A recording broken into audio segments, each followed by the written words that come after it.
Asante sana. Asante Mheshimiwa Naibu wa Rais kwa kujumuika na wote wa gatuzi la 12. Wapi makofi ya Mheshimiwa Naibu wa Rais?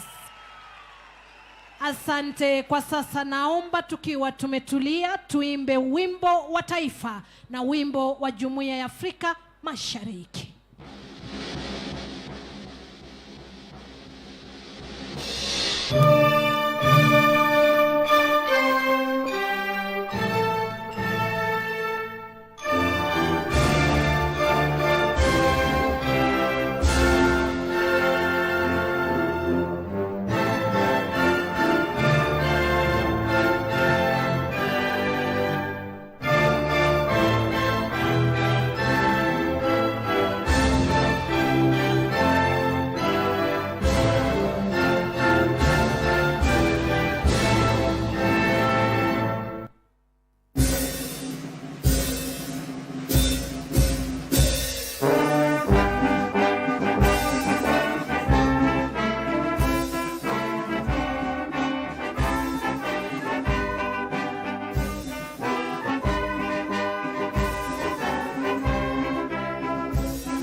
Bado tumesalia kwa kusimama, naomba tuongozwe kwa maombi naye kiongozi wa wanadini katika jimbo la Meru, Bishop Peter Imoru.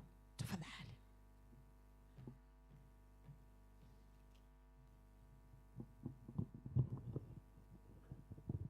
Thank you. Tutaomba kwa pamoja. Father in heaven, we ask you for wisdom as we begin this meeting. We acknowledge that we need your wisdom and insight, and we welcome your presence among us.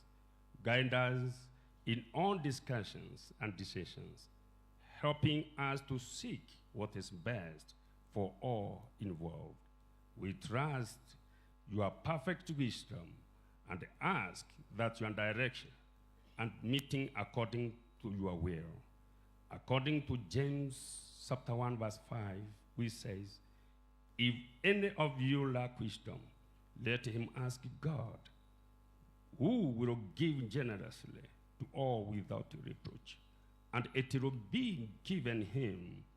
We claim this promise as we start this meeting, O Lord. Also, Lord, we pray as we acknowledge that we do not always have clarity regarding what we should do or where we should go. We need your guidance, Lord.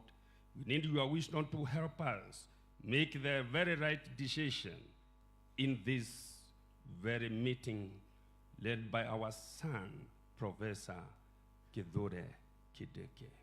As we discuss various matters concerns this nation and also our beautiful, lovely count of Meru, we pray that you give us clarity of thoughts and understanding. Give us discernment and distinguish between good and that which is bad, true and falsehood. According to Psalms 32 verse 8, Father, we pray, you promise to instruct us and teach you in the ways we should go. Your counsel, you will, with your counsel and loving eyes on us, we trust that your guidance will lead us to the best discussion today.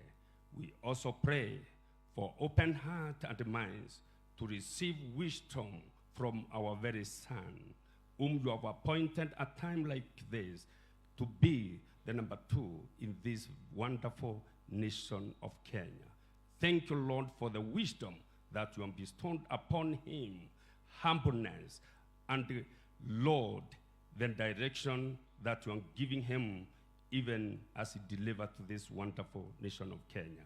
May we be willing to listen to our leader and consider different respective ideas. Thank you for being God, who is always faithful to guide us. May your will be done in this meeting. For in Jesus' mighty name, I pray and I believe. And everybody say, amen. Thank you and God bless you. Kwa ruhusa yako Mheshimiwa Naibu wa Rais, naomba sote tuketi.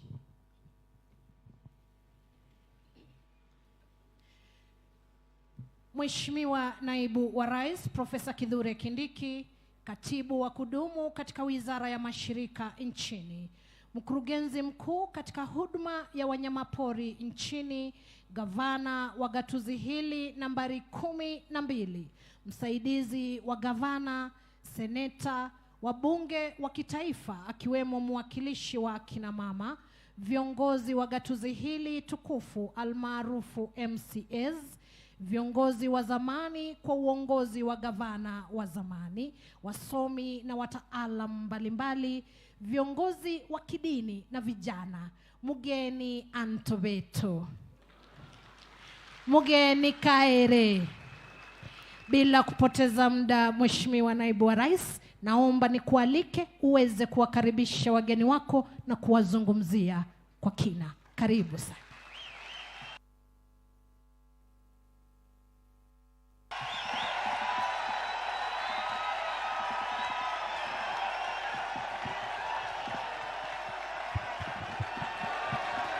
Hey.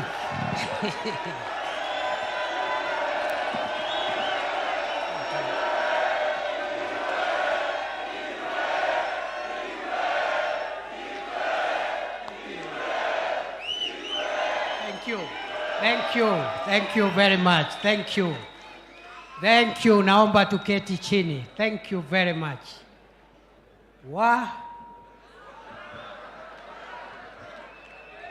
Ala? We.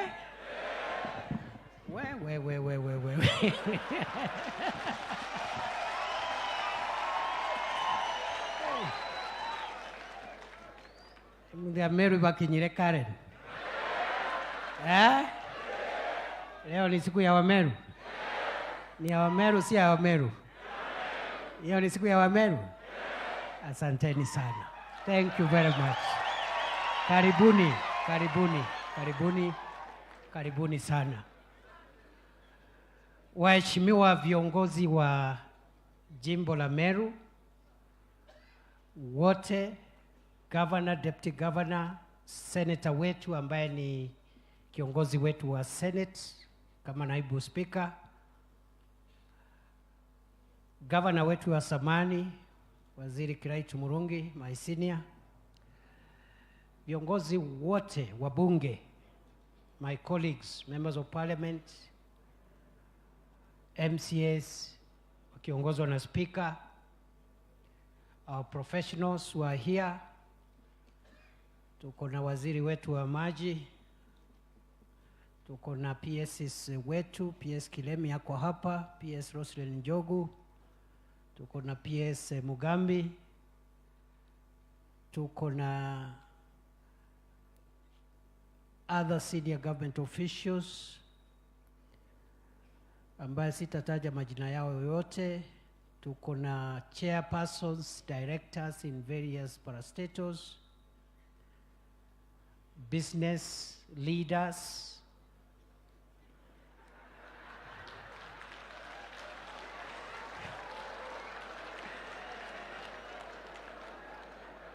tuko na viongozi wetu wa dini, tuko na viongozi wetu wa siasa wa zamani, tuko na wazee, akina mama, viongozi wa vijana, viongozi kutoka mashinani kule Meru County. All protocols observed.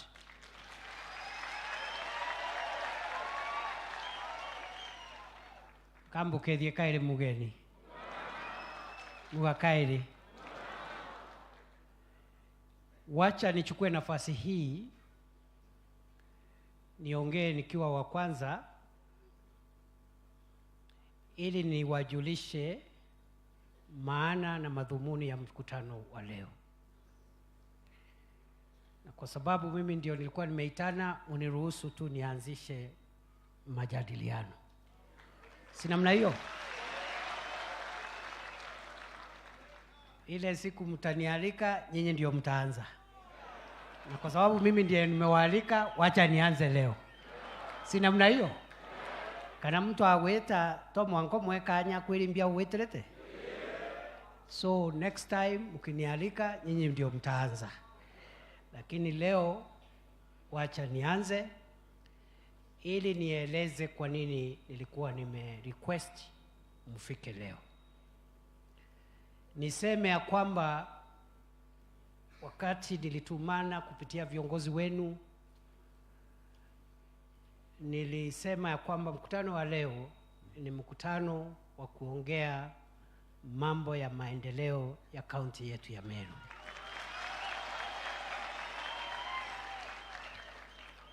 And I think that is a good place to start, that today's focus is how the national government, working with your leaders, can expedite and unlock development projects for the people of Meru County.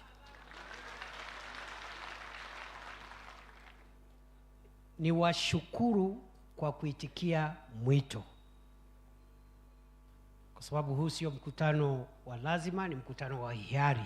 It's a voluntary meeting. And you would have chosen either to come or not to come. I thank you for choosing to come. Niwakaribisha hapa katika makao rasmi ya naibu wa rais wa Jamhuri ya Kenya. Niwaulize mjisikie nyumbani,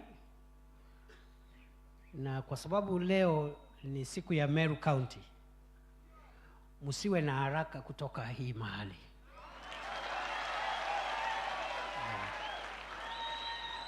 Take your time. Leo ni siku ya Meru County, si namna hiyo? So you take time, tutakuwa na majadiliano mazuri. A few other people will speak. We'll see how to organize ourselves. We discuss about our agenda. Tutakuwa na chai, tutakuwa na lunch. Tutarudi, tuongee. Na tukimaliza mkutano, msiwe na haraka kuondoka.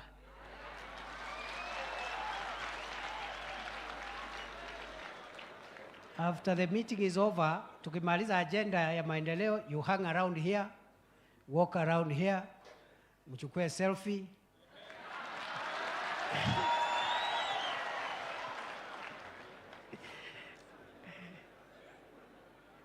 Tuko hata na swimming pool, wale Gen Z wako hapa. Tuko hapa na swimming pool. Najua wengine wetu tumekuwa wazee, lakini kuna Gen Z hapa. Tuko na swimming pool, kama uko na swimming costumes, unaweza ogelea hapa. Niseme katika manifesto yetu ya Kenya Kwanza, wengi wa viongozi wenu tulikuwa timu moja. Most of your leaders, we were on the same side when President William Ruto was seeking the presidency of Kenya. We were one team. We went in every county and discussed with the communities and the leadership and the people of each county to agree on the priorities for that county if William Ruto would be elected as president. We did not stop there. Once we agreed on those priorities, we wrote those priorities down into county economic charters, which the president signed on behalf of our party as a commitment of the things he will give priority when he becomes president under his administration. Na kwa sababu mimi ndio nilikuwa naongoza ile team ilikuwa inaandika manifesto, I am very clear in my mind, yale makubaliano tuliandikiana ambao tutapea priority ya kimaendeleo katika counties zote 47. Na tukaandika kwa hiyo manifesto pale ya kwamba kila mwaka, every year, chama chetu kikiwa sasa ndi serikali kitaita mkutano wa county zote, county by county. Kila county inaitwa at the end of every year to evaluate the progress made in achieving the manifesto commitments during that year. Every year for 5 years. And the role of convening follow-up and manifesto implementation programs was assigned to the deputy party leader, who would then become the deputy president. Kwa manifesto tukasema moja ya kazi za naibu wa rais itakuwa kuzingatia kila mwaka kaunti zote 47, kuhakikisha kwamba yale mambo serikali imesema itafanya, kama imefanya, imefika wapi, ni nini imefanyika, nini bado haijafanyika, kwa nini haijafanyika, na ieleze viongozi na wananchi what government is doing. Unfortunately, tulichelewa kidogo, hatujafanya hiyo kazi since 2022. So tumeanza sahi kufanya hiyo kazi.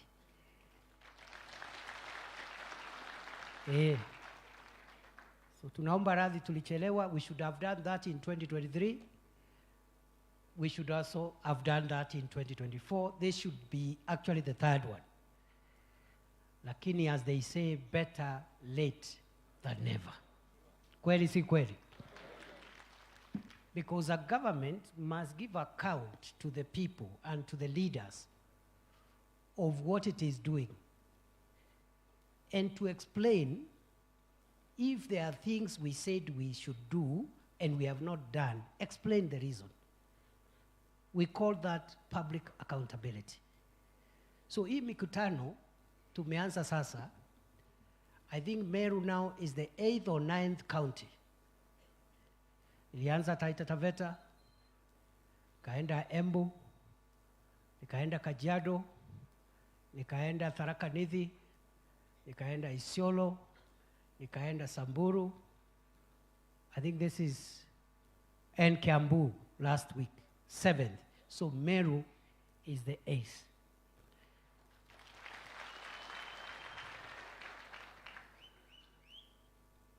I have 39 other forums like this in the next 60 days, because we must close this agenda for this year. So hii mkutano tunafanya leo ni mkutano ya naibu wa rais kwa niaba ya rais na kwa niaba ya serikali kueleza watu ya Meru County ile hatua serikali imepiga na ile mipango ya kimaendeleo tuko nayo kati ya sasa na mwaka wa 2027, when the first term of President Ruto will come to an end. So going forward, tuko na miaka ingine miwili.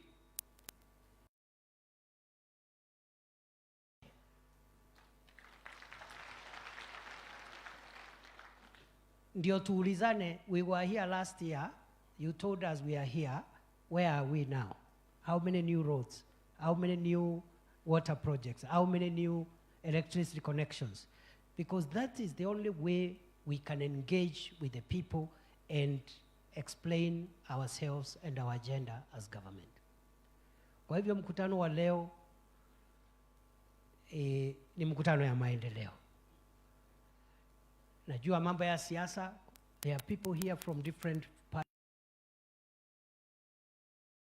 But today we are not discussing party politics. We are discussing the development agenda of the governing administration. Najua pia tuko na mateso ingine kidogo kidogo ya kisiasa. And by the way, it is not unique in Meru County. It is everywhere. Political issues, political differences they are normal because politics is competitive. Na watu wamekosana hapa, wanang'ang'ania viti, that's okay. So today is not our day to discuss our political issues.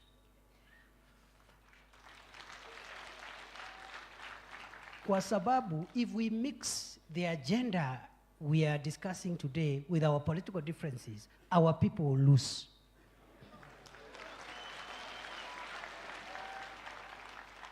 Today we want to discuss how to unlock the stalled road projects, how to add more water projects, how to add more power projects. If what we want done is done, our people will benefit. Isn't it? In between, they will choose somebody to be a governor, another one to be a senator, another one to be an MP, but that is a political process. It must be separated.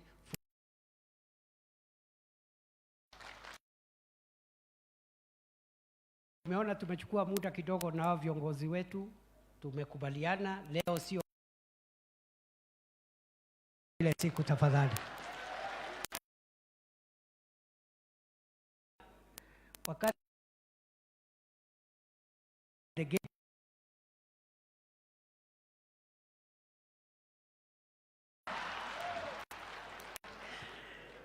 because it will be terrible for the people of Meru County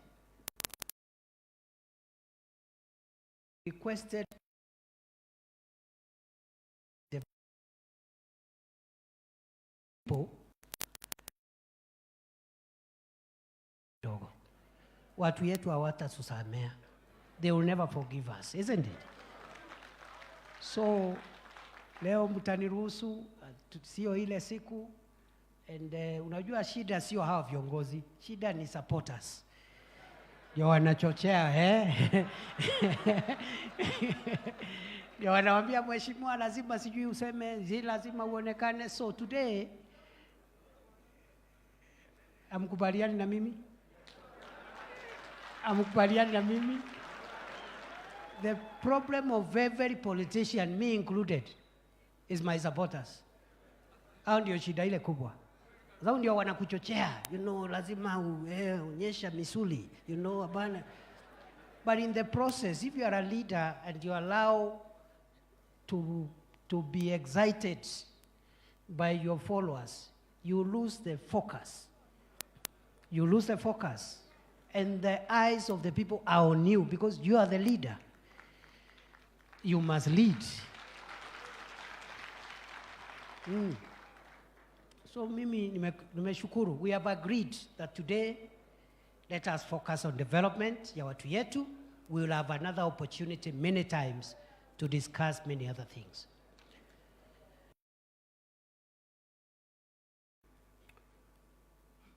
When President Ruto was elected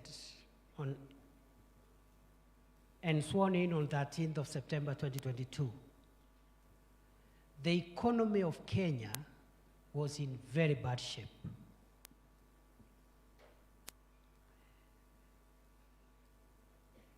Many people, especially those who are in Azimio and other groups, they think when we say the economy was bad, we are trying to attack the previous administration. It is not true. The economy was doing badly because for 1.5 years, the entire country and its economic activity was shut down because of COVID-19. That is what destroyed our economy. Ile COVID, kwa sababu tulifungiwa kwa nyumba mwaka na nusu, karibu miaka miwili. Si ni kweli? Hakuna biashara inaendelea. There is no business. Hotels were closed. Transportation came to a halt. Nobody is working. So there is no productivity. So that is what destroyed our economy. By the time President Ruto was taking over, 1 shilling was exchanging at 165, 167 to the dollar. And it was losing value every day. Food prices were increasing every day. Unga hii ya ugali, 2 kilos ilikuwa 250, 260, 240. And if food prices are high, that's a major political and economic crisis. That's why our friends in Azimio were doing those demonstrations about unga. Because food, if people cannot get food at affordable prices, it becomes a political and economic issue.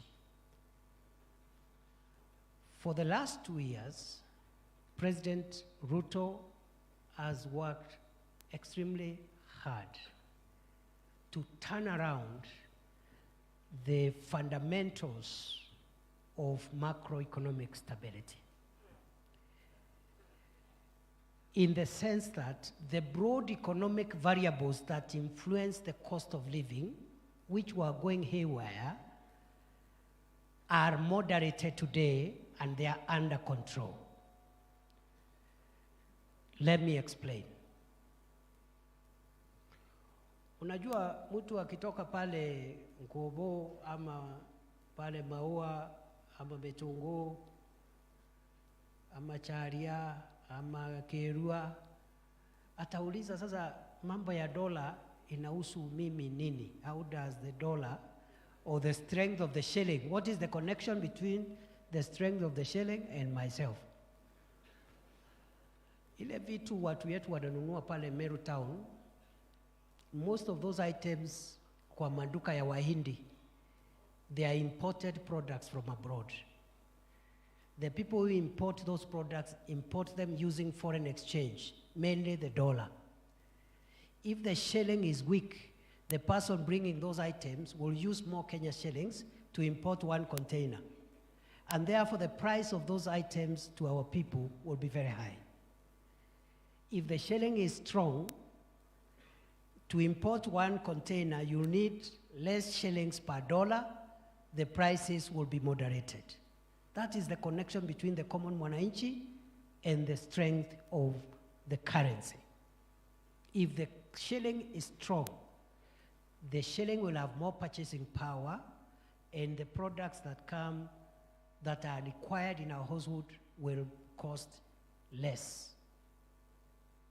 Today, the shilling, which was exchanging at 167 against the dollar, is at 127, 128. Today, the price of unga, 2 kilos, which was 230, 240, 250, 260, is somewhere between 100, 110, 120. Today, the inflation, the escalation of prices of essential commodities, which was at 9.6% monthly, is now 3%, 2.9, 2.7%. Interest rates for our business people. Najua ule mtu ako na kabiashara kake somewhere hapo Meru, ameajiri watu 3, 4. They need affordable credit to expand their micro or small business so that they can employ a few more people. Interest rates were very high. You have seen today interest rates in the commercial banks have started coming down. All those interventions, reducing interest rates, reducing inflation, strengthening the shilling, reducing food prices, has not happened by guesswork.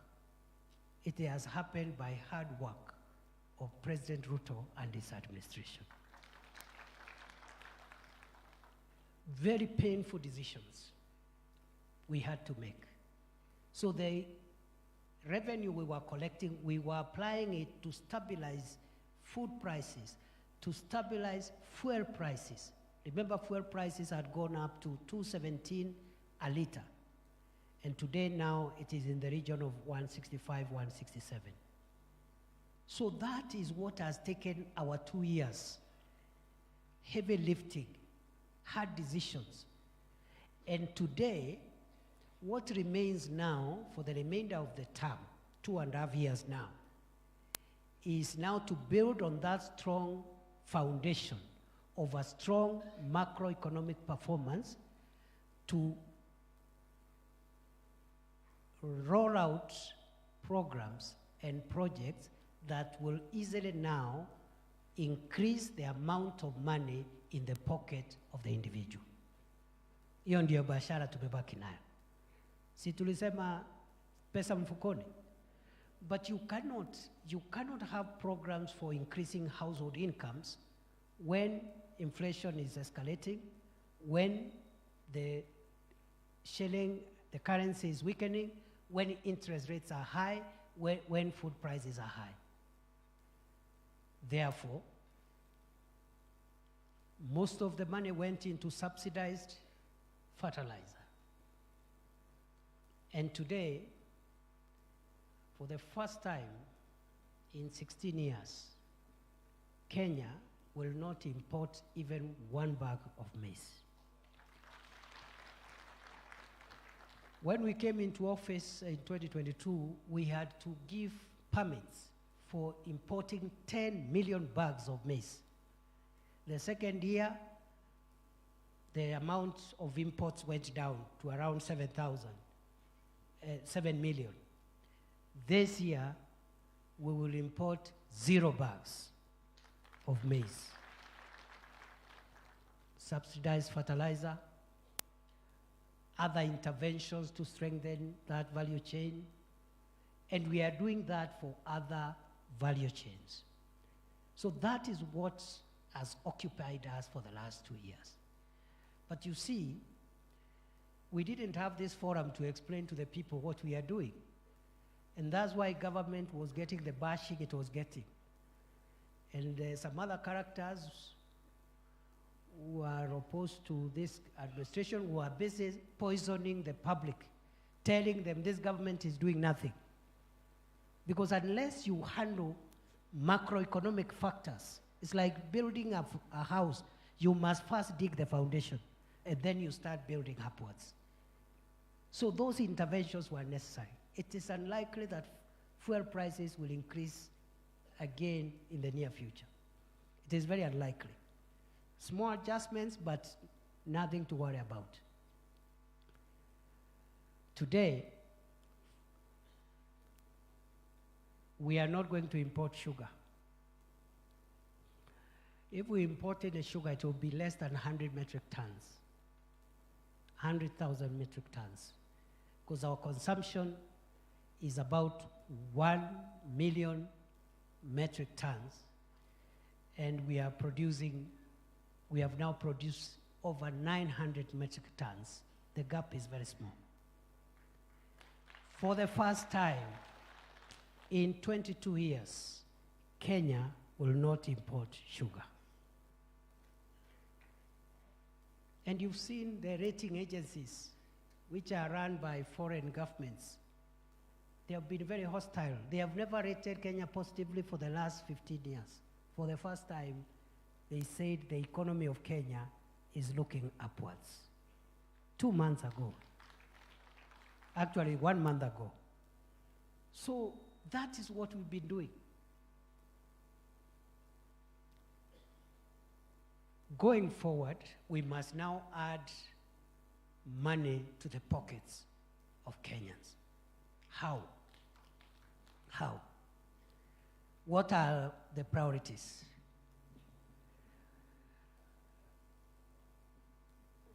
Our priorities are in 5 pillars, and I've already disposed the first pillar, macroeconomic stability. The first pillar of this government is to ensure the prices of essential commodities, the prices of fuel, the prices of basic household items do not keep on escalating, interest rates decrease, inflation also is under control, and the Kenyan shilling, our currency, remains strong. Because if there is a reversal on those indicators, we'll go back to where we were in 2022. Mafuta ikipanda tena, unga ikipanda, bei ya bidhaa muhimu ikipanda, tutarudi mahali tulikuwa. So we are keeping an eye on macroeconomic stability to make sure that there is no reversal of the gains made so far. Na hii interest rate umeona Equity Bank, Coop Bank, KCB, they have reduced interest rates by between 2 and 3%. Next month, it will come down again.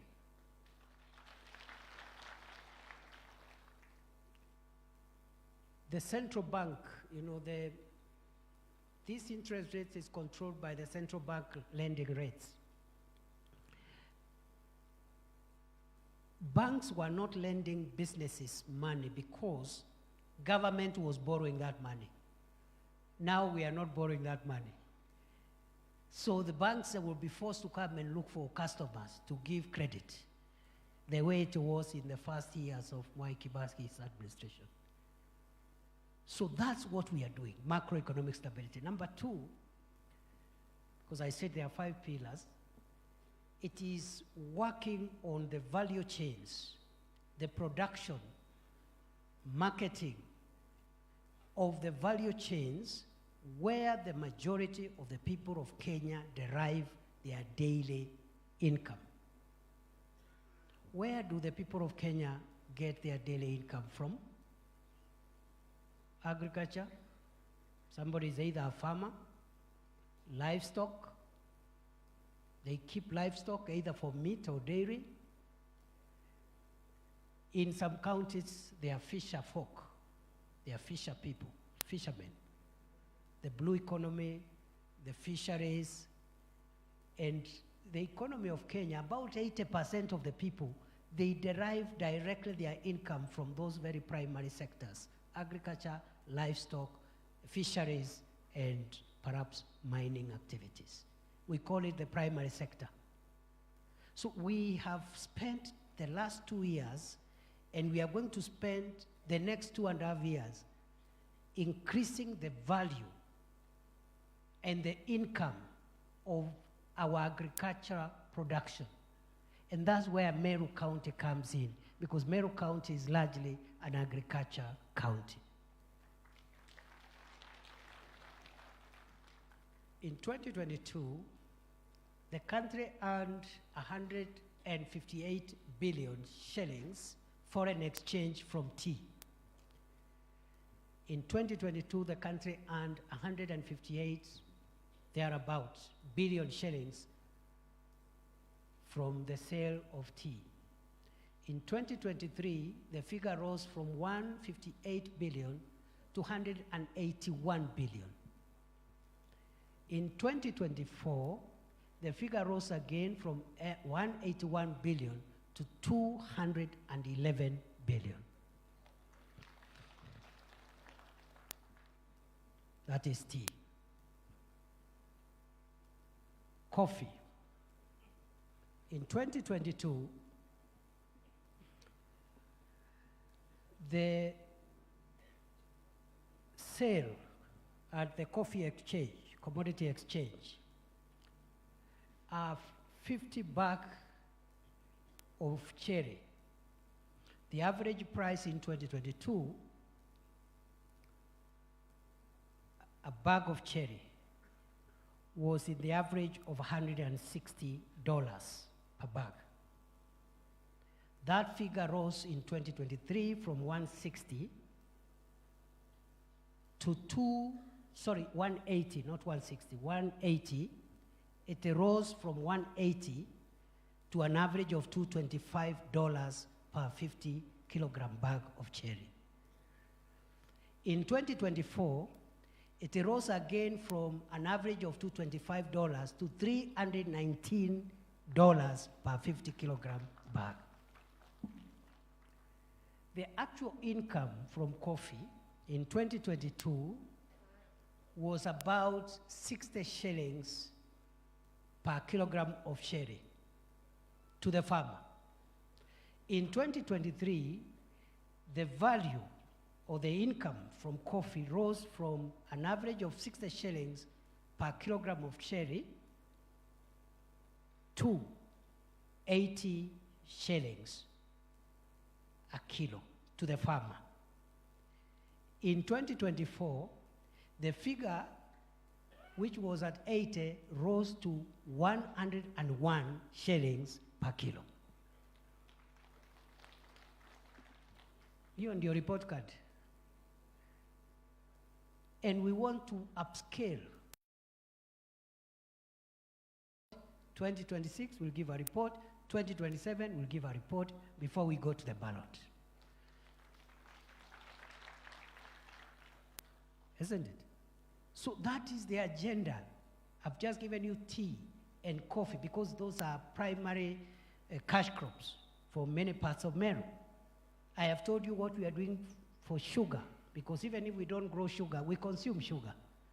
If sugar is expensive, it affects all of us, isn't it? So the interventions we have made, again, in tea and coffee are many. I don't have to say what we have done to make that happen. But part of it is the fertilizer. The other part is in organizing governance, bringing new law, and handling the bottlenecks that were restricting good value to farmers. And we are not done yet. We have a lot of unfinished work. Nimesema mambo ya sugar. Now we are sugar sufficient. They are even getting bonus for the first time. Sugarcane farming was introduced in Kenya in 1922. The first time sugarcane farmers got a bonus was last month under the leadership of President William Ruto. They don't even know what a bonus is. The workers were not being paid. The staff were not being paid. All the factories had closed. Now the factories are back. Production is high. Workers are being paid. And they are even the farmers are getting not just their payment, but also bonus. I can go on and on and on. We have about 17 value chains. Many of them are value chains relevant to Meru County. We are working on the lower areas on cotton. We are going to bring back the ginneries before the next election. Because the lower parts, for example, of Central Imenti, there was a ginnery there called Gaitu. Another one in Mitungo, in lower South Imenti. And we're also exploring whether other lower parts of Nyambene could be good for cotton growing, and we put up something there as well. We are working on so many other value chains. I don't have the time to tell you all the agricultural value chains. I will tell you how we will do follow-up, because this meeting is not enough for me to elaborate all the interventions. We are working on sunflower, we are working on cotton, we are working on edible oil crops like avocado, macadamia, the nuts, all those value chains, tea, coffee, potatoes, and everything else in between. And I am following crop by crop, crop by crop, crop by crop. That is my business as Deputy President of Kenya. Not just for Meru County, but for all the counties of Kenya. Sijamaliza. Sibei imeongezeka last week. Sibei serikali imegazeti new prices last week. Si waziri, huyu waziri wetu hapa, si uno hiyo kazi mimi ndio nimefanya? Ama ulisema nani alifanya? Uliwaambia? Uliwaambia mimi ndio niliamurisha waziri wa kilimo afanye hiyo kazi? Uliwaambia nilikuwa nimeamurishwa na William Ruto? Wanajua? You know, sometimes you don't say it. There is no way a minister of William Ruto can gazette without the permission of the president. Na amri ilitoka kwa mtu ya mkono ya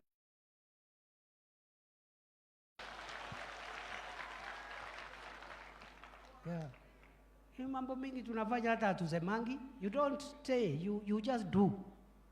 You don't have to say, you just do. when it is done, you will have a very easy. Shida yetu ni kusema mambo mingi na hakuna ile itafanyika. Na mimi, kwa sababu tutaagana vile tutafanya follow up tukimaliza mkutano wa leo. Mimi nataka muniwekee mtihani. Si namna hiyo? Muniwekee nini? Yeah. Kwa niaba ya rais na kwa niaba ya serikali, we must explain every year what is it that we have done to make Meru better than we found it. Kuna watu wanaongea siasa mingi hapo ya excitement, ya kufurahisha, kupigiwa makelele huko nje na makofi. Sisi, rais ametufundisha tusiende hiyo barabara. Yes. Hata afadhali we be heckled now and get it right at the election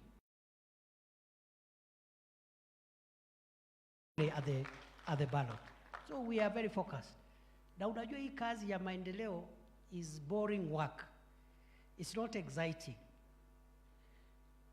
Raia wanapenda excitement, sarakasi, vipindi, drama. Hey. Transformation work is costly, is expensive. So, unaambiwa mtu mambo ya cotton, mambo ya sijui ya tea, you know, anataka kuchochewa, anataka uchochezi. Tupige nani, tupigie nduru nani. And you know, mwanadamu ameumbwa tu hivyo.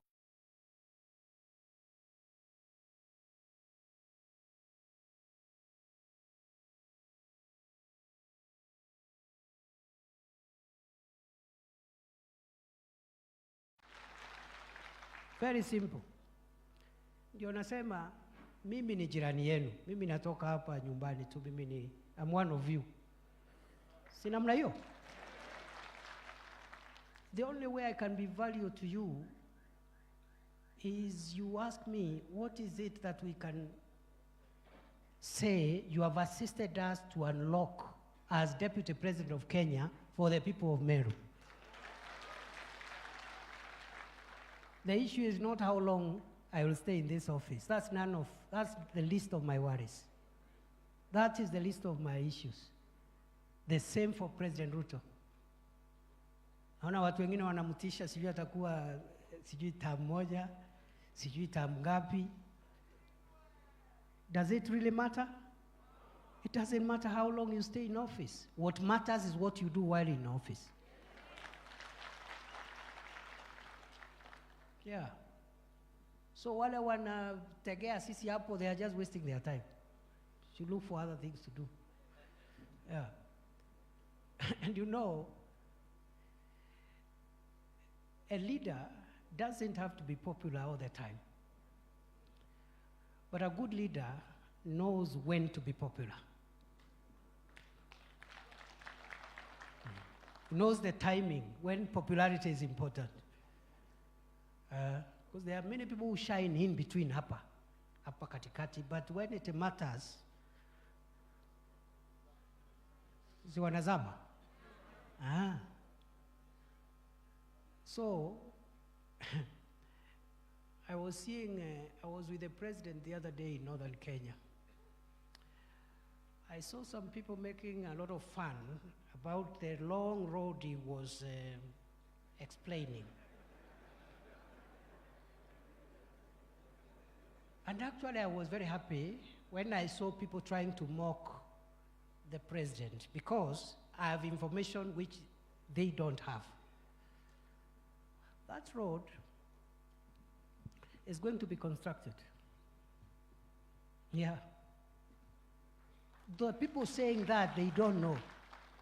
This government is going to construct a road from Isiolo to Mandera in the next 2.5 years. There are 11 contractors on the ground as we speak, each with a stretch of about 100+ kilometers. Some sections, 40%, 50% is already tarmacked. But because the person making just ako kwa simu hapo, hajui Samata ni wapi, hajui Kotulo ni wapi, hajui sijui ni wapi. So anafanya mzaha. And you know, when 2027 comes and we go to account, we will use that road from Isiolo to Mandera. That's how you open that part of the country. So msiwe na wasiwasi. Msiwe na wasiwasi. Msiwe na wasiwasi. Niona wengine wananifundisha kazi. Oh, unajua kama kaa hivi, deputy president akaanga hivi.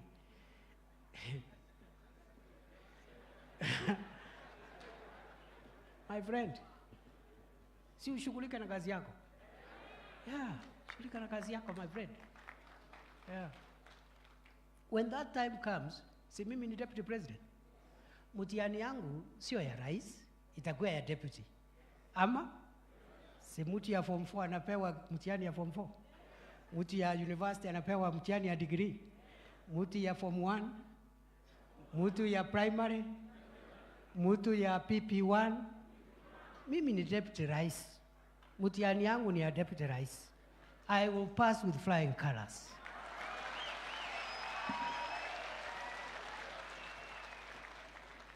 Nitapita ile A star. Kwa hiyo level, kwa hiyo kiwango. Because kazi ya naibu wa rais ni kusaidia rais. Sio kupigana na rais. That is not the job description. Hiyo ya kupigana na rais ni ya opposition.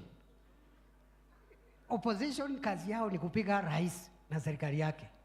Kama wewe ni deputy president, kazi yako ni kusaidia rais kwa udi na uvumba, mchana usiku, kulia kushoto. Yeah. Kama hutaki kumsaidia utoke.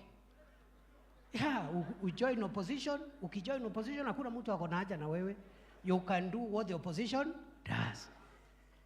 So siku ile tutafika pale kwa sababu watu wanatutisha sijui mambo ya sijui 27, na nimesema that does not worry us anyway. Mimi nitaambiwa wewe ukiwa deputy president miaka 2 hapa Meru County, kabla tuongee tuambie ni nini umetuletea, barabara ngapi, sijui nini, mambo ya miraa imefika wapi, mambo ya stima imefika wapi. Simple. Yeah. So if I explain myself, sasa nitetee mtu yangu, bosi yangu sasa. Kwa sababu singefanya kama hakuwa ameidhinisha. Isn't it? So it's as simple as that. Na itakuwa tu mzuri. It will be okay. Things will be very okay. Si sasa wale wanasema sijui watapinga rais, wengine walikuwa vice president, wengine deputy president, wengine walikuwa sijui mawaziri, wengine sijui walikuwa, so everybody ataulizwa.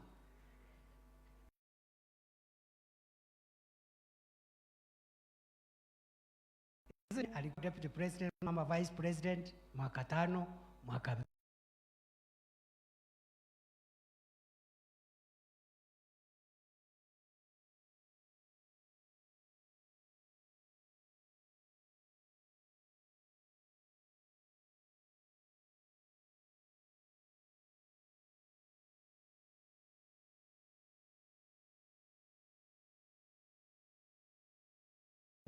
the people you represent get something and of value from this administration. Siwe na wasiwasi. So mambo ya miraa ni hivyo, mambo ya maziwa. That is the last example. I said we can't give all the examples. When we went campaigning, Mheshimiwa Mutunga was reminding me earlier on when we had the leaders meeting. When we were campaigning, there is something we promised the people of Kenya, especially farmers and livestock keepers, called guaranteed minimum returns. We are tracking progress on the achievement of the GMRs. Ya maziwa, we had set it at how much? At 50. We found it at 33. We are already at 50. In fact, we want to surpass. We want to surpass our own target.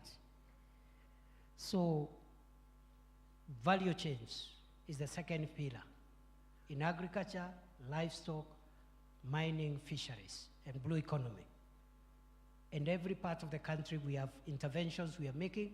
This will bring more money to the pockets of Kenyans. That is the target.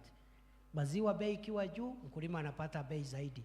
The same with the tea, coffee, cotton, sunflower, macadamia, miraa, and all these other crops. The third pillar of interventions is providing the support infrastructure that will make the value chains generate wealth and incomes for the people of Kenya. What is the support infrastructure?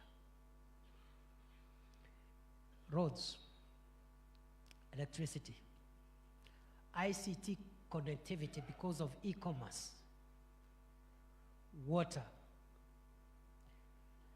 industries. And that's why we are doing the county aggregation and industrial parks in every county. Dignified markets where people can do business in an orderly way. So this infrastructure of roads, electricity, water, ICT,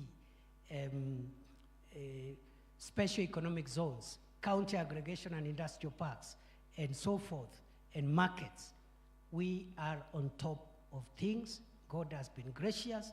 The economy has recovered. We now have money. And I want to announce, we will revive the stalled road projects in Meru County. So leo, hakuna haja hata muniambie sijui, senti kunene, kwenda Miamponi, sijui ingine. Those roads, natembea nazo zikiwa hapa. Okay? They will be revived. They will be revived. Now, tafadhali, tuambiane ukweli. These roads were begun in President Uhuru's time, isn't it? Lakini ile kisirani iko is as if it is William Ruto who started these roads and stalled them. These roads were begun in 2015, 2016, and they stalled even in the first term of Uhuru Kenyatta. Na hakuna mtu alipigia Uhuru Kenyatta makelele.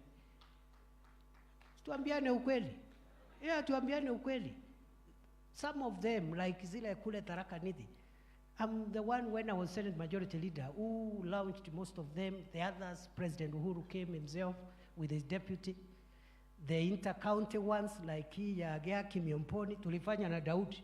Tulitumwa na Uhuru Kenyatta, tukafanya na Daudi. Ile ya kuteremukia hapo kushikanisha Tharaka na sehemu hii ya Imenti North. Lakini ile kelele rais anapigiwa is as if those roads were started yesterday and they stopped. Well, umesikia Uhuru Kenyatta anapigiwa makelele Meru? Kwa nini? He was president for 10 years. Yeah.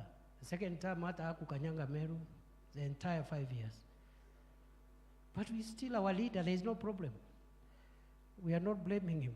But why are you blaming President Ruto?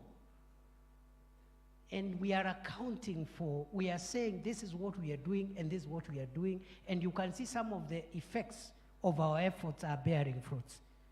Why don't you give us time? It's not fair. We will revive the stalled road projects. Na hiyo ni kazi yangu. Sio ndio mtihani moja? Sio ndio mtihani moja? Bas. Mungu ametujalia, maadui wetu walikuwa wametutegea hapo kwa barabara. Lakini sasa tumepata pesa. Tuko na pesa. Because where the money was going to stabilize those macroeconomic things, it's not necessary now. Tuko na pesa ya kutosha ya kurevive stalled road projects. Na tumesema before we start new ones, let us complete the old ones first.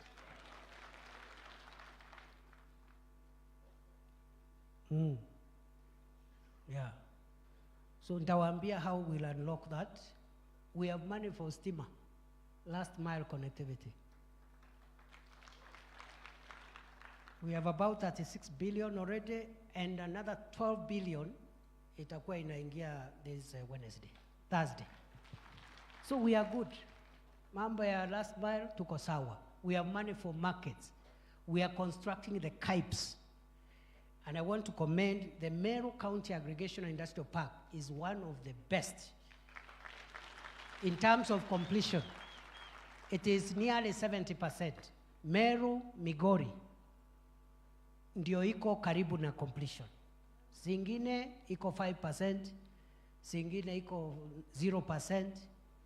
Some have not even broken ground. We want every county to have an aggregation and industrial park as a way of spurring value addition, more money to the pockets of traders and business people, and as a way also of creating jobs for our young people.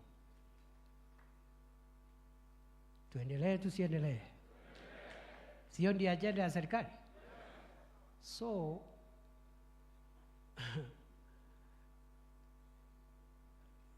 support infrastructure. We are doing ICT apps. That program is a bit delayed.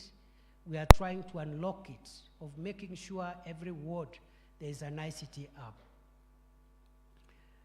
To create digital jobs, e-commerce, and make good use of our young people, even as they look for employment. Some of the jobs are available if they have access to online internet facilities. So other than the support infrastructure, I've told you, I think we have about, how many markets are being built in Meru now by the national government? About 14. There are very many. So nitakuja kuziangalia. I'm coming to inspect progress. Ndio isikwame. Hiyo ndio kazi ya Deputy Rais. Hiyo ndio kazi ya Deputy Rais. Ndio ikikamilika mwenyewe akuje afungue. My brother Mporo was reminding me, kuna soko rais alisema hapo Murika, hiyo sasa sio kazi ya rais, ni kazi yangu kukuamua ikikamilika rais akuja afungue. Si namna hiyo? Zile barabara nimesema mimi nakuja, contractor akikuja nakuja namleta, ama naangojea anaanza kazi na inspect. Hata kuna moja mahali nakuja kuinspect in the next 2 weeks. Kwa sababu ilikuwa imekwama na tumepata pesa ya kukamilisha. I just asked the treasury kulipa that contractor today. So nakuja na inspect, ikikamilika sasa tunaita rais anakuja kufungua. But in the past, badala ya tusaidie rais, sisi wenyewe ndio tunampiga. There is own team. A house divided cannot stand. We will inspect the KIPE, we will inspect the markets, we will do a bit of last mile, just to make sure the contractors are psyched up to complete those electricity projects and all the other national government projects. Right now, the area in that support infrastructure where we are trying to streamline ni mambo ya maji. And I have told the water ministry, we need to sit down and get a good program to take to the president for water. Na tusiweke mchezo waziri. The Meru County, big portion of Meru County, the challenge is just water. So waziri, tuko na kibarua, my brother. Tuko kwa mtihani. So usi nini, but we have agreed, atakuja na PSS, you can sit down waziri. Atakuja na PSS, we have a good program for water in Meru and other parts of Kenya, all the counties of Kenya. We have managed to unlock roads and electricity, but we need some homework to unlock resources for water. Na hiyo kazi tutafanya. Number 4, the 4th pillar is job creation. Hiyo ndio inaleta pesa kwa mifuko ya wananchi. Macroeconomic stability, value chains in agriculture, livestock and fisheries. Thirdly, it is support infrastructure, roads, electricity, and all the KIPES and markets. Number 4, job creation. Job creation. We are trying to create as many jobs as we can for the young people of Kenya. And we want to make sure every county has equitable access to job opportunities created through the effort of the government of Kenya. So we are creating jobs locally through the normal public sector opportunities, but also growing the private sector so that it can employ more people. We call that program Kazi kwa Ground, Kazi hapa kwa ground. Public sector and private sector employment, job creation, and employment opportunities. But we also have the housing program. Right now, the housing program is absorbing about 200,000 young people across Kenya. Meru County alone, about 6,000 young people who for the next several years have short-term jobs as plumbers, electricians, masons, carpenters, architects, engineers, and even watu ya mkono, watu ya mjengo. And there are people making fun about the housing program. They have no idea the economic transformative power of that project. They keep on saying how Singapore is #1 in the world without realizing one of the variables that has increased the wealth and the human development index of Singapore is their quality of dwellings, the housing, and the economy it is sparse. So the housing project is on. We are creating jobs through the housing program, public sector employment, private sector expansion to create more jobs, kazi kwa ground. Hata hizo markets na KIPES ni vijana wetu wanajenga, ni mafundi wetu, ni carpenters wetu. But we are also creating jobs digitally. That's why we are investing in the ICT hubs. And finally, we are saying young people who have qualifications and they are yet to find jobs at home. We are looking for jobs anywhere in the world. Young people can go work from anywhere, invest in our country, save money, and they are always welcome to come back and build their country when they want to return home. So the PS for Labor, the PS for Diaspora Affairs, they are working on Kazi Maju program. And we'll have an explanation. Na tumeambia huyu msichana wetu Roslyn Job. She will account for all the 47 counties, how many jobs we've created abroad for Kenya, na tutamuuliza wa Meru wangapi tumepeleka huko. So that we account for ourselves. If this government in 5 years can help 100,000 or 50,000 young people from Meru to get jobs abroad, and others at home, and others digital jobs, it will be a good explanation to give. So we are keeping records. Other than job creating, lastly, the last pillar, because all those 4 pillars are economic in nature: macroeconomic stability, support infrastructure, job creation,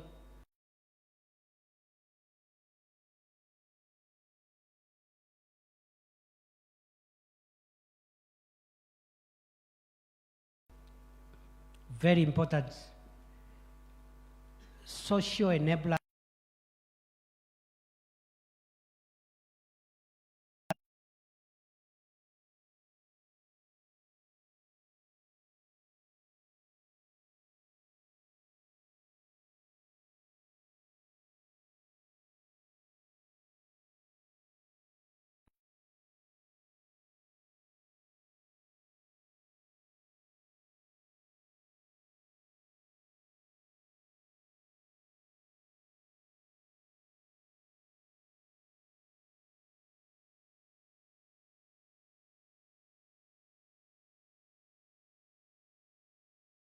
Education.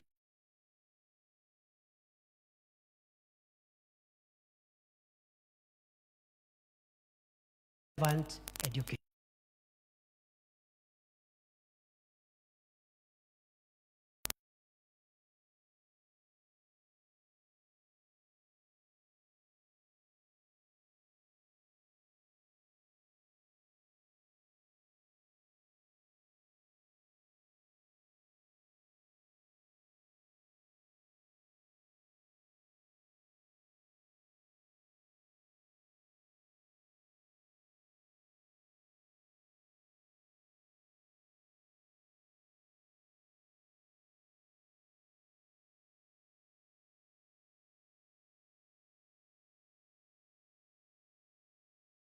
Chemos, which is private.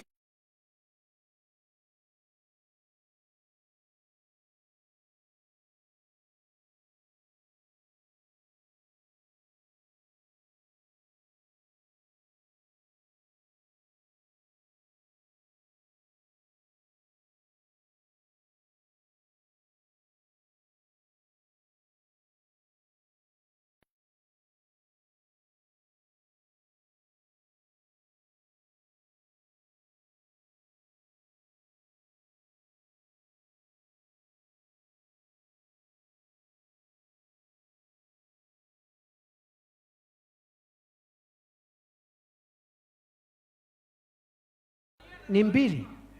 There is Mariene and Marimba. There is no problem. Hata ikiwa 5 ni sawa. Don't worry. Don't worry. Sasa ile mtihani niko nayo ni kuenda kukuamua hizo vitu. Si namna hiyo. We have other projects that are broad, which we are trying to see how we can influence. One of them is the dualing of the hii barabara yetu. We need to dual our road, isn't it? Yeah. Kuna pia mambo ya Isiolo Airport runway kwa sababu ya biashara yetu pale.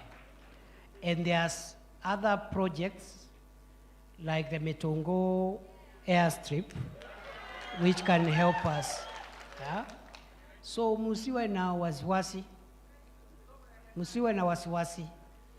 I'm going to give you a framework of how we will follow all these things together and make sure that I use this office to unlock and expedite our projects. Wale wengine wananifundisha kazi ingine ya naibu wa rais, mimi sijui kazi ingine. Kazi ni hiyo nimewaambia. That is the work I know. That is how I can be beneficial to President William Ruto and this administration. Niseme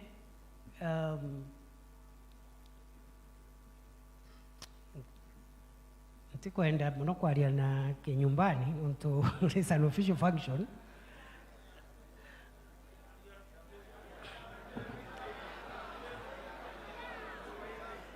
Wacha tu niseme hivi. You know, once you say that, you even arouse curiosity. People will want interpretation. But let me say this. You know, we are here to discuss the development of Meru County. I know I come from that area, but that is part of Kenya, isn't it? It's part of Kenya. Yeah. Yeah, it deserves development. It's part of Kenya. The fact that the deputy president was born there is not an issue. It's not a problem. Because other leaders were also born somewhere else. There's no problem. Yeah? So, kuna watu wanafikiri sijui tunaogopa kusema mahali tumezaliwa. The only thing where I don't agree with some people, there are people who are telling us that for us to develop the places maybe where we were born or grew up, we must isolate and discriminate against other parts of Kenya. Is that the route you want Kenya to take? So I am Deputy President of Kenya. I will support the development of every part, every county of Kenya, including Meru County, including Tharaka Nithi County. Si namna hiyo? It's as simple as that.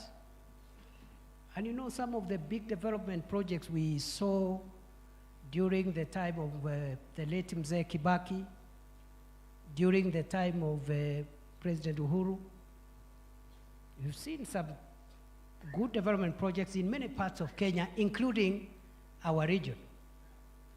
See, Thika Superhighway ilifanywa na Mzee Kibaki. Akaturahisishia safari between Nairobi and Keno. But he also did other mega projects in Western, in Nyanza, in Coast. But he also did one for the central region, including ourselves. Because our journey now is shorter, and even if we have to draw from, we will take it from Makutano, kuipeleka pane ya Embu, isn't it? But these things President Kibaki did without any tribalism. Hakuna hata siku alisema vile anapenda Wakikuyu. Hakuna hata siku moja. Hata ungeenda kwa Kibaki ukiwa umetoka hii region yetu uanze kuongea Kikuyu, Kibaki would have slapped you or asked that you leave. But he did many things that profited the people of the region where he came from, without climbing trees to announce how he loves the people.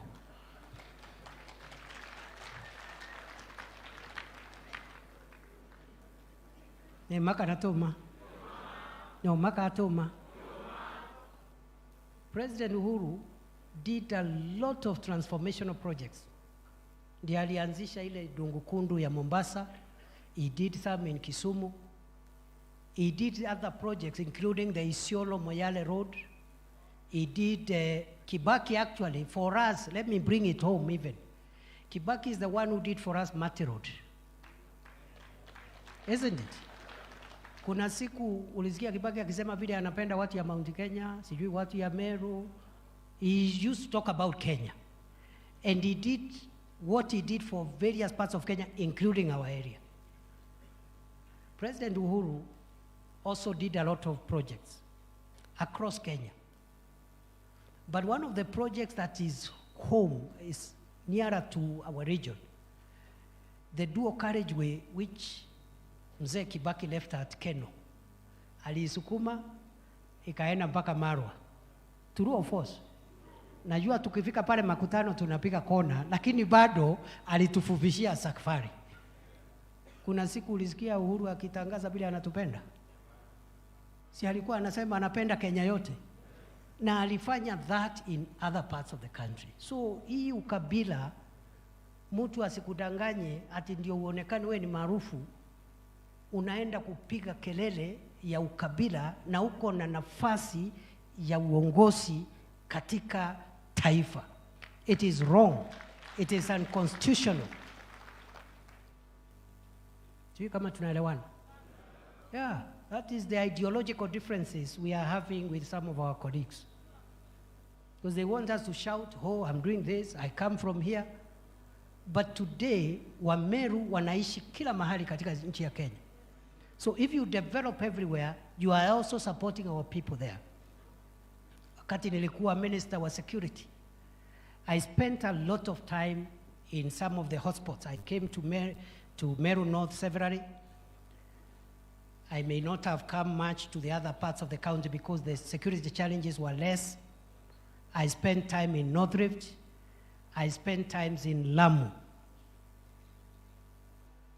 Ukienda pale Lamu, half of that county ni Wameru, Wakikuyu, Wadharaka. They're the ones who live there. So ukipeleka siasa ya chuki na ukabila, you are endangering the peaceful coexistence of the people you claim to be speaking for who live in those kind of areas. Ndio uliona kuna siku mimi nitakuja hapa kusimama kuongea mambo ya ukabila ati niwaambie vile nawapenda. Ati tangaza vile unatupenda. Mimi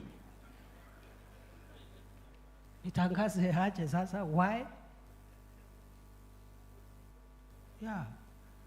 But on the other hand, nimewaambia Meru ni Kenya. Meru si ni Kenya? Si mimi ni deputy president ya Kenya? Si Meru ni Kenya? Bas, hiyo tosha. Hiyo inatosha. Yeah. Ati ho, sijui nini. Now, I wish the people who want to sell tribalism to us could explain to us what they did with their positions when they had those positions. Na ikifika hiyo ndio itakuwa, that will be the contest. Contest ikifika itakuwa wewe toa nini yako na wewe toa achievement yako. That's all. Mtu atajaribu kuongea kosa ya kusema. Yeah, so we are good. Musiwe na wasiwasi. Mimi nitakuja mashinani because we need to unlock some things before the president comes.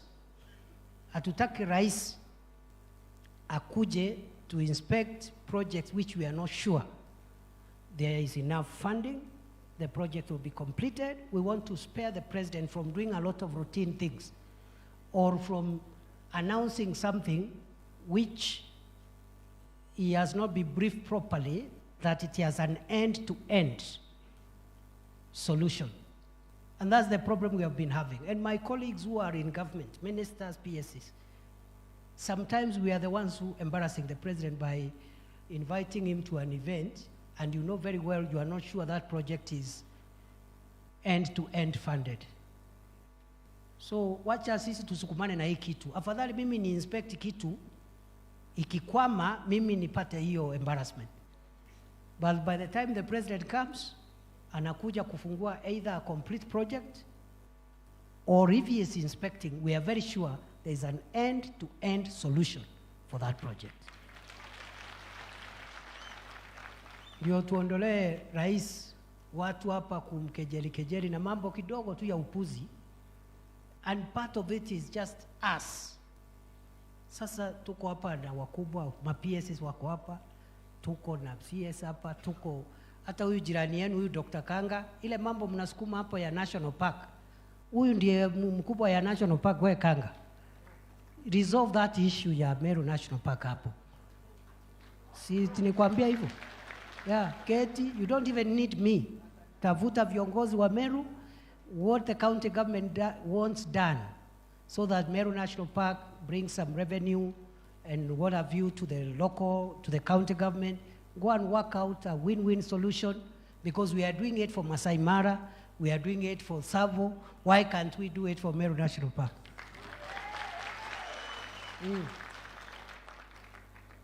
So, mimi nataka niachie hapo, niwaambie it's true what our brother said is true. Tumekuwa na shida pale Igembe North na South, no Central, Tigania West and East na Bori. Sindio? Nilikazana kidogo, unajua I was there for 2 years and I can report the progress I made. When I came into office, we didn't have any equipment for our police. Sindio? But I made sure in a very difficult economic situation, I got money for police equipment modernization. And some of that equipment tukapeleka pale. Si ni kweli? We had logistical operational challenges, which we had started resolving. Na unajua mimi nilikuwa nafikiri nitakaa pale interior 5 years. Kumbe ilikuwa 2 years. So hii kwa hii ya DP nimesema I will treat, I don't know how long I'll be here, so I'll work very hard, because you don't know how much time you have. Mimi nilikuwa nafikiri nitakuwa pale 5 years tumaliza hii mambo yote. Halafu ikasemekana nikuje kwa hii kazi ingine. So there is something I achieved in those 2 years, not just for Meru North. If you go to North Rift today, we have not eliminated the problem completely, but we've suppressed it and made progress.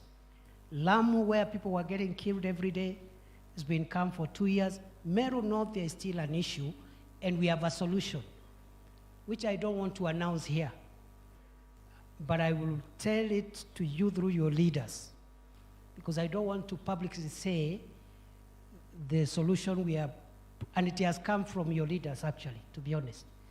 So we have a solution of creating a buffer zone in that area to make it impossible for cattle thieves to penetrate and come to our region. But because it's a sensitive security matter, I don't want to announce it here.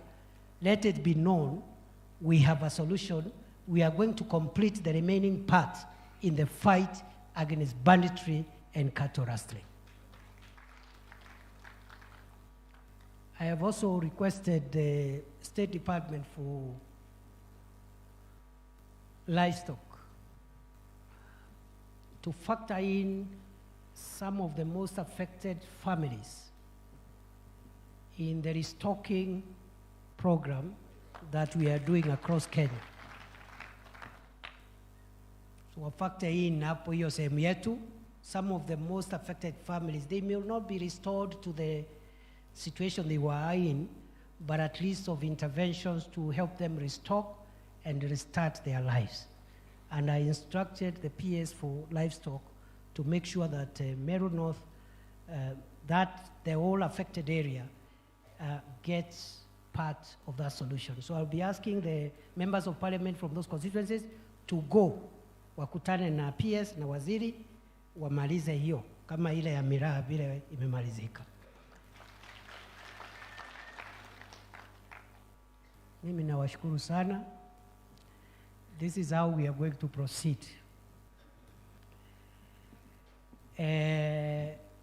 You have heard what we are doing in different sectors and pillars, what we have done and what we are doing generally.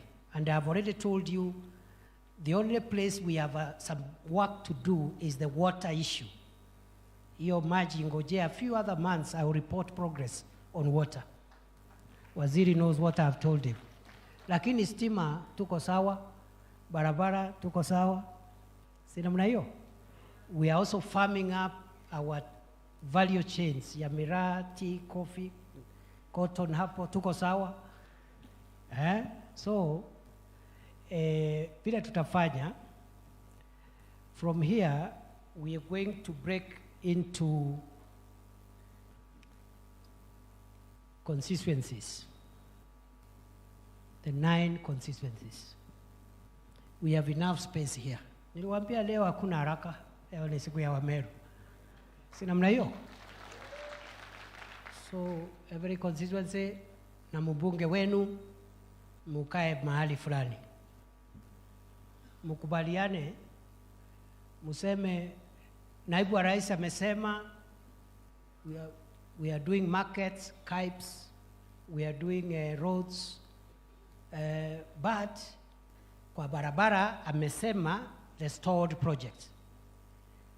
For us as a constituency, we want to request that once the stalled projects are addressed in future, this is our priority new road, ile ambayo tutaweka kwa program ya huko mbele.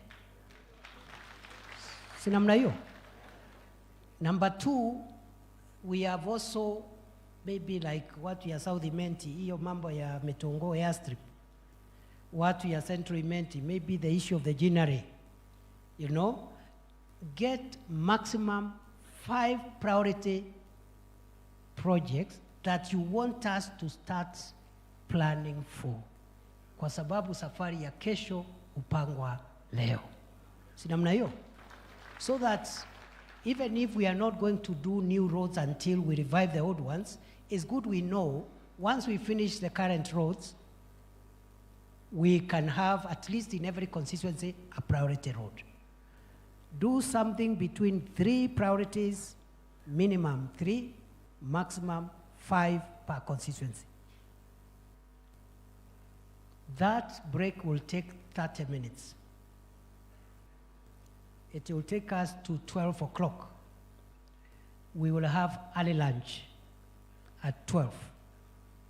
We resume here at 12:30. When we resume here, every constituency to decide the priorities. And when you bring those priorities, you can decide either you give me in written form, ama mtu moja kwa niaba ya constituency asimame aseme, we have consulted as a constituency, this is our priority road, this is our priority project for future, aketi. Hakuna salamu, hakuna protocol, hakuna kwaheri. Na tuelewane please, You know, I'm spending 4, 5, 6 hours with you today so that we help each other unlock the development agenda of our county. Si namna hiyo?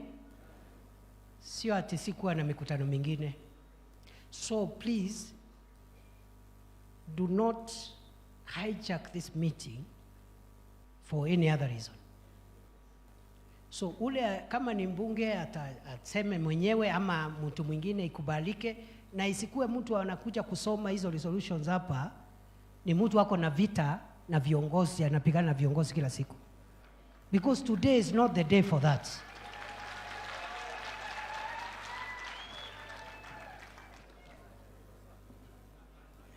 And on to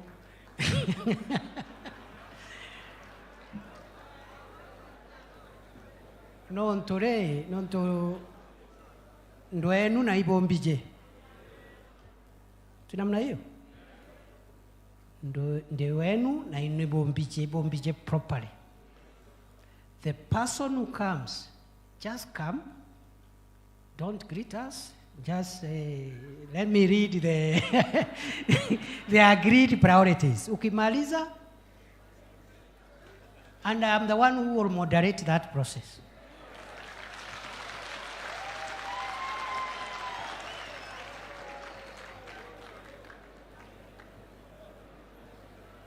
Because everybody in this hall today, order. Imbije kuiboba kuibangite.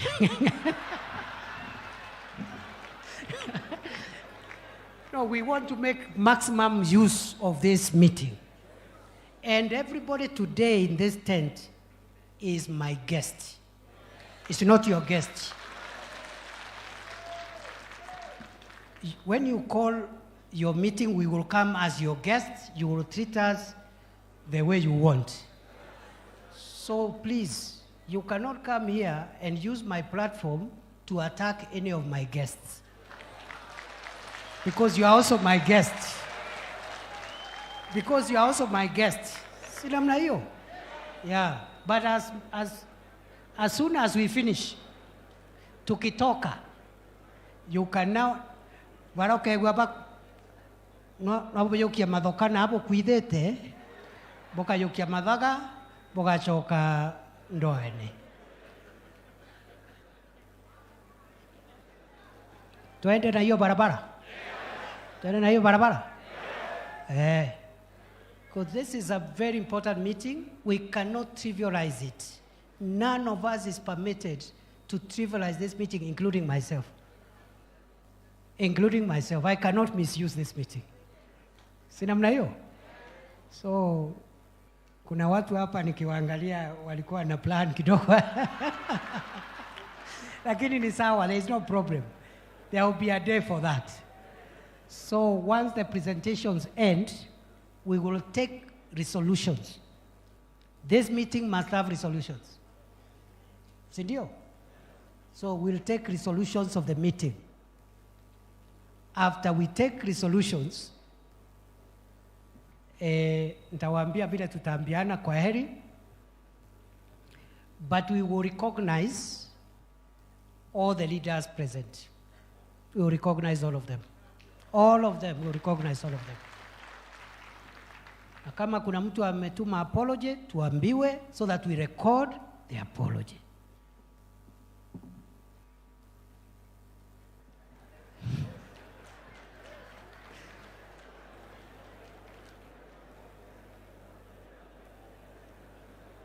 Hiyo ndio itatusaidia. Otherwise, I wish you all the best. Mimi niko available. Make use of my office. Make use of my time. Make use of anything that you can make use of so that as Kenya develops, Meru County is not left behind.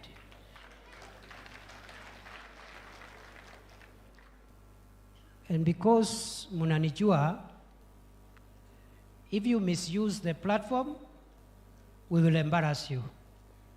And we don't want to go there. If you misuse the platform, tutakuembarrass. We don't want to go there. So, alafu baadaye, we will discuss the way forward. Going forward, I have said every year, tutakuwa na kikao kama hiki. But in between, we need a smaller group. And I don't know whether I will ask for ideas, how we get a smaller group, which I can be giving an appointment every 90 days. okay, of what we have achieved. In between, if it's a bit difficult, because I know, because kuna siasa mahali, I will find a way of reporting back directly. Nitakuja hapo, niitane hapo Mwendanto ama Kinoru, niseme this is where we are, lakini kuna annual review at the end of the year. I'll find a way of reporting back, but I would like ideas during the break. If we can have a small team, non-political, and please don't try me, musinijaribu. Ukileta utoto, nitapita na wewe. Yeah. Yeah. I am a man on a mission. Yeah, I know what this country and this administration is expected to achieve, and we don't have time. Mimi mwenyewe sileti personal issues. Kwa nini uniletee personal issues zako? Yeah. So if there is a way we can have a smaller committee of people who are not here to discuss another leader, that is not the agenda. Maybe you can have a professional, maybe the PSAs who are from the region can be part of it, some other one or two people. The elected leaders, there is very little you can do to somebody who is in office. If somebody is a member of parliament or an MCA, until they are removed through a vote or whatever, we'll have to manage so that we move forward. So, mutani advise hapo mwisho, we'll need a resolution on a 90-day reporting mechanism for me, because I don't want to wait until the end of the year. I need to report progress along the way. Tuendelee namna hiyo? Tuendelee tusiendelee? Tuendelee tusiendelee? Mutaunga mkono serikali ya kitaifa ili kuinua mambo ya maendeleo katika kaunti ya Meru? Are you sure?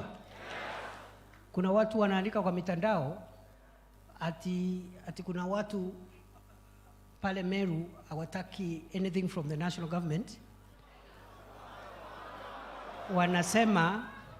Wanasema wanangojea kuna serikali nyingine itakuja huko mbele. After 3 years, they are waiting for that government. Mumeamua hivyo? Ati tukae, hatutaki barabara, hatutaki chochote mpaka tungojee serikali nyingine? Are you sure? Kuna watu wanatuadvise hivyo. Wanasema hii tungoje hii serikali, kuna serikali nyingine inakuja. Nasikia iko na Kalonzo, iko na Wajakoya, iko sijui na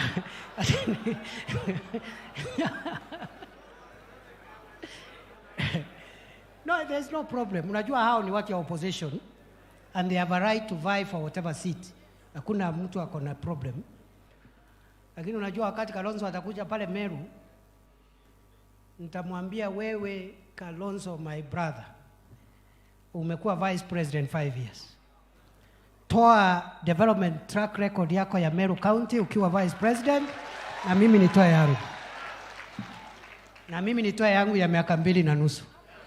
Yako ya miaka 5, yangu ya 2, yangu ya 2.5. Kwisha. Because he was in a position of influence. Isn't it? Alikuwa katika hii ofisi. Sio mwaka mmoja, sio miwili, 5 years. Yeah. Yes. Si namna hiyo? Si namna hiyo? Yeah. Haitakuwa rahisi. It will not be easy, my friend. Kuna watu wakawapo wamedanganywa kwa mitandao. They think it will not be easy. It will be very rough. It will be extremely rough. Ambia ulileta barabara gani hapa ukiwa vice president? And you know, for like my brother Kalonzo, he was vice president of a very honorable man called Mwai Kibaki. Isn't it? Very empowering, he's not insecure. If he wanted to assist us siku ile, angetusukumia mambo mengi sana. Na wale wengine pia. Hata wale wengine. So, mimi nataka nikomee hapa, na mimi nawapenda, na mimi najua tutaweka resolution huko mwisho, lakini one of the resolutions, munipatie report ya kupatia rais. Kama mungetaka kufanya kazi na yeye ama hamtaki mambo yake. Sindio? Because we cannot force issues. We can't force ourselves. Isn't it? Na kama mungetaka atembee ama asitembee, hiyo mambo yote tutaamua, ndio niende nimpelekee report. Si namna hiyo? Otherwise, I wish you all the best. Mimi, I'm available at your disposal. I know there are things we can't speak here. There are things we are following up on for every county to make sure there is equitable access to public appointments and other things that help us build national unity. Will as many of that opinion say aye? Those of a contrary opinion say nay. The ayes have it.